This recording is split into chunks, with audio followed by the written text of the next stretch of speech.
Title of our book is Homer Price by Robert McCluskey. Homer Price has the world well under control. Homer Price lives 2 miles out of Centerburg, where Route 56 meets 56A, but most of his friends and relatives live in town. They include Aunt Aggie and Uncle Ulysses, the sheriff, and the boys, Miss Terwilliger, Miss Naomi Endlers, great-great-great-granddaughter of Ezekiel Enders, who founded Centerburg and who owned the precious formula for making cough syrup and elixir of life compound.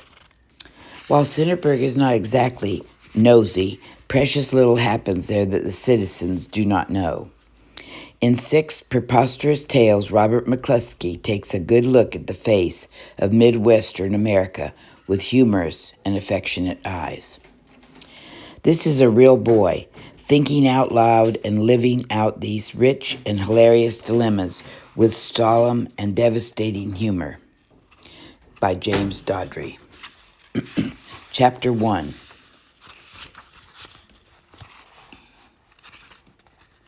The Case of the Sensational Scent. About 2 miles outside of Centerburg, where Route 56 meets Route 56A, there lives a boy named Homer. Homer's father owns a tourist camp. Homer's mother cooks fried chicken and hamburgers in the lunchroom and takes care of the tourist cabins, while his father takes care of the filling station.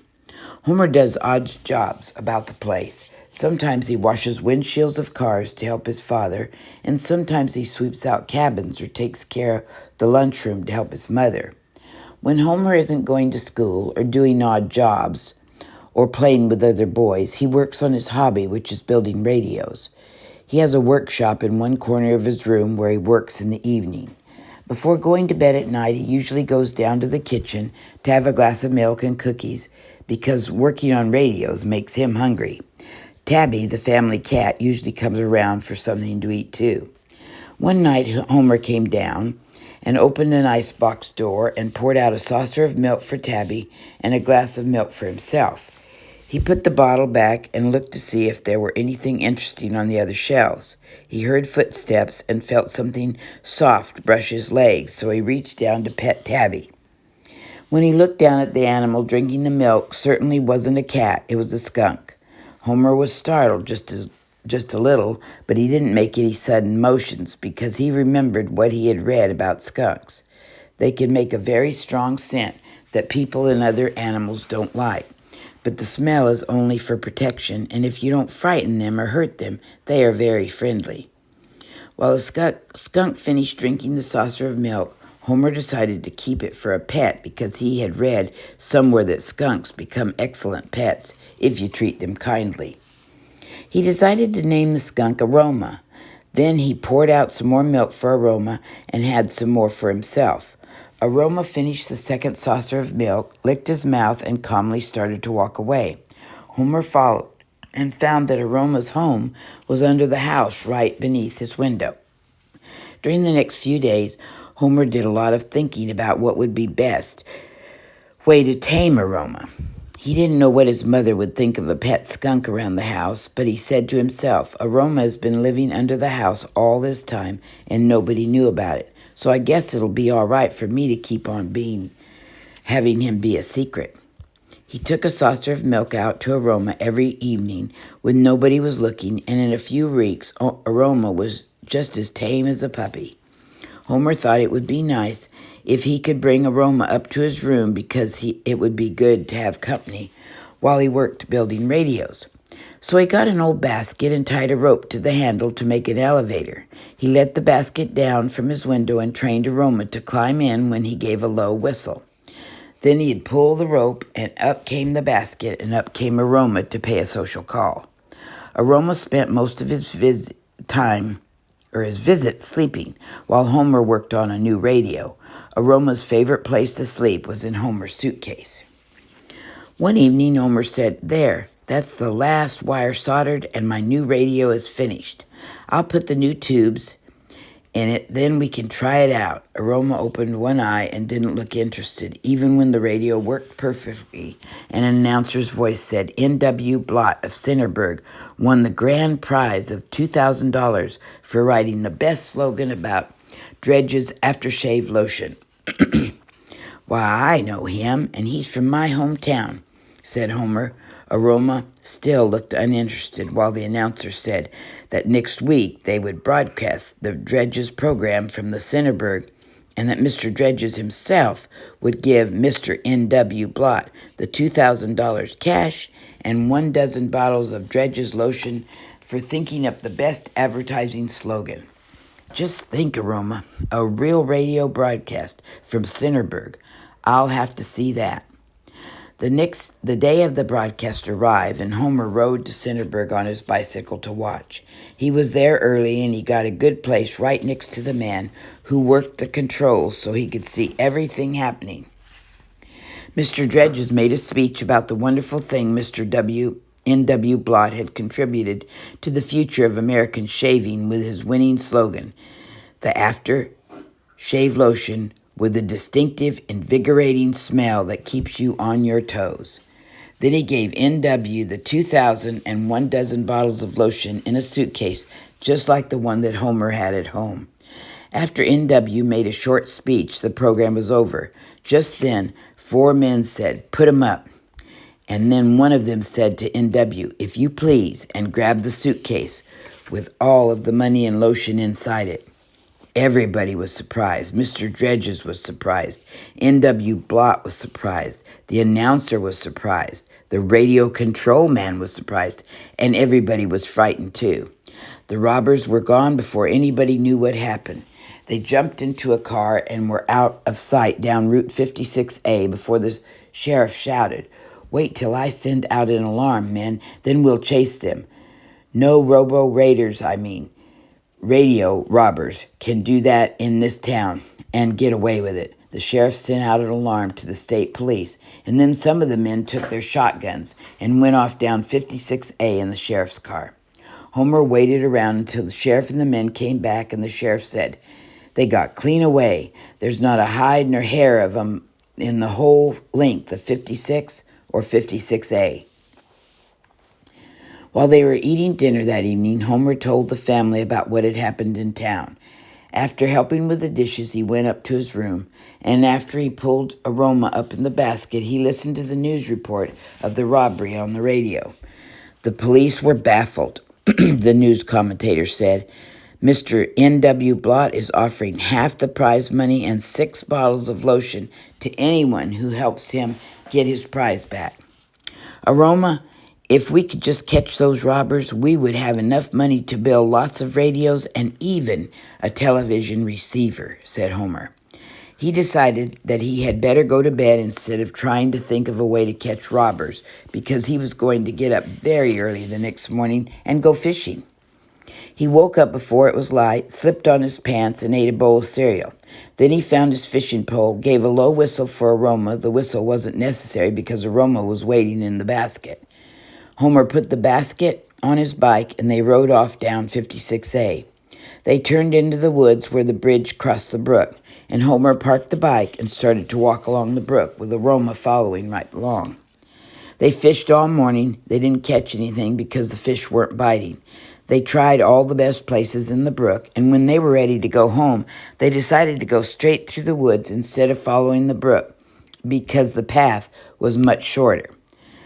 The path through the woods was an old wood road that was not used anymore. It had been used for years, and almost everybody had forgotten that it was ever built. Before they had gone very far, Homer thought he heard voices. Then he smelled bacon cooking. He thought it was strange because nobody came up this mountain to camp, so he decided to sneak and investigate. When Homer and Aroma looked around a large rock, they saw 4 men. "The robbers," whispered Homer, and indeed, they were robbers. There was the suitcase with the $2,000 and the 1 dozen bottles of aftershave lotion lying on the ground. The robbers had evidently just gotten up because they were cooking breakfast over an open fire, and the faces were covered with soapy lather, for they were shaving. Homer was so interested in what the robbers were doing that he forgot to keep an eye on Aroma. The next thing he knew, Aroma had left his hiding place and was walking straight towards the suitcase. He climbed inside and curled up on the packages of money and went right to sleep. The robbers were busy shaving and having difficult time of it, too, because they had only one little mirror and they all were stooping over trying to look in it. I can hardly wait to finish shaving and try some of that fragrance after shave lotion, said the robber. Then the second robber said, who had a cramp in his back from stooping over and from sleeping in the woods, straightened up and turned around. He noticed Aroma and said, "Look at that thing in our money." The other robbers turned and looked surprised. "That, my dear friend, is not a thing. It is a mustaline mammal, commonly known as a skunk," said the third robber, who had evidently gone to college and studied zoology. "Well, I don't care if it's a thing or a mammal or a skunk. He can't sleep on our money. I'll cook that mammal's goose." Then he picked up a big gun and pointed it at Aroma. "I wouldn't do that if I were you," said the third robber with a college education. "It might attract the sheriff, and besides, it isn't an accepted thing to do to mustaline mammals." So the robbers put a piece of bacon at the end of a stick and tried to coax Aroma out of the suitcase. But Aroma just sniffed at the bacon, yawned, and went back to sleep. Now the fourth robber picked up a rock and said, "This will scare it away." The rock went sailing through the air and landed with an alarming crash. It missed Aroma, but it broke a half a dozen bottles of Dredge's lotion. The air was filled with the distinctive, invigorating smell that keeps you on your toes, but mostly the air was filled with aroma. Everybody ran because the smell was so strong it made you want to close your eyes. Homer waited by the old oak tree for Aroma to catch up, but not for Aroma to catch up all the way. They came to the bike and rode off at full speed, except to stop once to put Aroma and the basket on the rear mud guard. They made the trip home in record time. Homer was very thoughtful while he did the odd job that afternoon. He thought he had better tell his mother what had happened up on the mountain. His father had gone into the city to buy some things that were needed around the place, and he would not be back until late that night. At dinner time, he was just about to tell her when she said, "I think I smell a skunk around here. I'll tell your father when he gets home. We will have to get rid of that animal right away because people will not want to spend the night at our tourist camp if we have that smell around." Then Homer decided not to say anything about it because he didn't want his father to get rid of Aroma, and because the robbers would no doubt get caught by the state police anyway. That evening, Homer was taking care of the gas station and helping his mother while his father was in the city. In between cooking hamburgers and putting gas in cars, he read the Radio Builders magazine and looked at the pictures in the mail order catalog. About 8 o'clock, 4 men got out of a car and said, "We would like to rent a tourist cabin for the night." Homer said, "All right, follow me," and he led the way to one of the largest cabins. "I think you'll be comfortable here," he said, "and that will be $4 in advance, please." "Here's a $5 bill, buddy. You can keep the change," said one of them. "Thanks," said Homer, as he stuffed the bill in his pocket and hurried out the door, and because there was a car outside honking for gas. He was just about to put the $5 bill in the cash register when he smelled the strange mixture, partly the distinctive, invigorating smell that keeps you on your toes, and partly aroma. He sniffed the bill, and sure enough, that was what he had smelled. The robbers. "Those 4 men are the robbers," said Homer to himself. He decided that he'd better call up the sheriff and tell him everything. He knew that the sheriff would be down at the barber shop in Centerburg playing checkers and talking politics with his friends, this being Saturday night. He waited until his mother was busy getting an extra blanket for someone because he did not think it was necessary to frighten her. Then he called the barber shop and asked to talk to the sheriff. "Hello," said Homer to the sheriff. "Those 4 robbers are spending the night out here at our tourist camp. Why don't you come out and arrest them?" "Well, I'll be switched," said the sheriff. Have they got the money and the lotion with them?" "Yes, they brought it," said Homer. "Well, have they got their guns also?" said the sheriff. I don't know, but if you hold the line a minute, I'll slip out and look, said Homer. He slipped out and peeped through the window of the robbers' cabin. They were getting undressed, and their guns were lying on the table, on the chair, and under the bed, and on the dresser. There were lots of guns. Homer slipped back and told the sheriff. They must have a dozen or two. The sheriff said, They have, huh? Well, I tell you, Sonny, I'll just go about to get my hair cut, so you just sort of keep your eye on 'em, and I'll be out there in about an hour or so. That'll give them time to get to sleep. Then some of the boys and me can walk right in and snap the bracelets on 'em. Okay, see you later, Sheriff, said Homer. Later, when his mother came in, Homer said, Mother, I have some very important business. Do you think that you can take care of things for a while? Well, I think so, Homer said his mother, but don't stay away too long. Homer slipped up to a window in the robber's cabin and started keeping eye on them. They were just getting into bed, and they were not in a very good humor because they'd been arguing about how to divide the money and the 6 bottles of lotions that were left. They were afraid, too, that one of the 4 might get up in the night and run away with a suitcase with the money and the lotion in it. They finally decided to sleep all 4 in one bed because if one of them got out of bed, it would surely wake the others up. It was a tight fit, but they all managed to get into bed and get themselves covered up. They put the suitcase with the money and the lotion inside right in the middle of the bed. After they had turned out the light, it was very quiet for a long while. Then the first robber said, You know, this ain't so comfortable sleeping 4 in a bed. I know, the robber said, but it's better than sleeping in the woods where there are mosquitoes. And funny little animals that don't smell so nice, added the third robber. You must admit, though, that our present condition could be described as being a trifle overcrowded, said the one with the college education. Them's my feeling exactly, said the first robber. We might as well start driving to Mexico because we can't sleep like this. We might as well ride towards the border. No, driving at night makes me nervous, said the second robber. Me too, said the third. Then there followed a long argument with the first and the third robbers trying to convince the second and fourth robbers they should go to Mexico right away. While they were arguing, Homer thought very hard. He guessed that something had better be done quick, or the robbers might decide to go before the sheriff got his hair cut. He thought of a plan, and without making a sound, he slipped away from the window and hurried to Aroma's hole under the house. He whistled softly, and Aroma came out and climbed into the basket. Aroma had calmed down considerably, but still smelled pretty strong. Homer quietly carried the basket to the spot under the robber's window and listened. They were still arguing about the trip to Mexico. They didn't notice Homer had put the basket through the window onto the chair beside the bed. Of course, Aroma immediately crawled out on the bed and took her place on the suitcase. Stop tickling, said the tall robber, because his feet struck out and Aroma's tail was resting on his toes. I'm not tickling you, said the second robber. But say, I think I smell that animal. Now that you mention it, I seem to smell it too, said the third robber.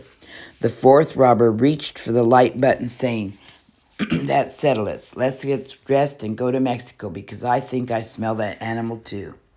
Then as the robber turned on the light, Homer shouted, You do smell that animal, and please don't make any sudden movements because he's excited easily. The robbers took one look and pulled the covers over their head. The sheriff will be here in minutes, said Homer bravely. But 5 minutes later, the sheriff had not shown up. The robbers were getting restless, and Aroma was tapping her foot and getting excited. Homer began to be disturbed about what his mother would say if Aroma smelled up one of the largest and best tourist cabins. So he quickly thought of a plan. He climbed through the window. He gathered up all the guns and put them in the basket. Then he gathered up the robbers' clothes, tossed them out the window, and picked out one of the larger guns. Homer waved in the direction of the robbers and said, You may come out from under the covers now and hold up your hands. The robbers gingerly lifted the covers and peeped out. Then they carefully climbed out of the bed so as not to disturb Aroma and put up their hands. We didn't mean to do it, mumbled the first robber, and we'll give the money back, said the second robber. Our early environment is responsible for our actions, said the educated robber. I'm sorry, Homer said, but I'll have to take you to the sheriff. He motioned with the gun and demanded that the fourth robber pick up the suitcase with the prize money and lotion inside. Then he said, "Forward march." "Must we go in our pajamas?" cried one. "And without our shoes?" wailed another. "Aroma is getting excited," Homer reminded them, and the robbers started marching without any more arguing. But they did grumble and groan about walking on gravel with bare feet. Robbers aren't accustomed to going without shoes, and they couldn't have run away, even if Homer and Aroma hadn't been there to guard them. First came the first robber with his hands up, then the second robber with his hands up, and the third robber with his hands up, and then the fourth robber with his right hand up and his left hand down, carrying the suitcase, of course. Aroma followed the suitcase. And last of all came Homer, carrying the basket with a dozen or two guns in it.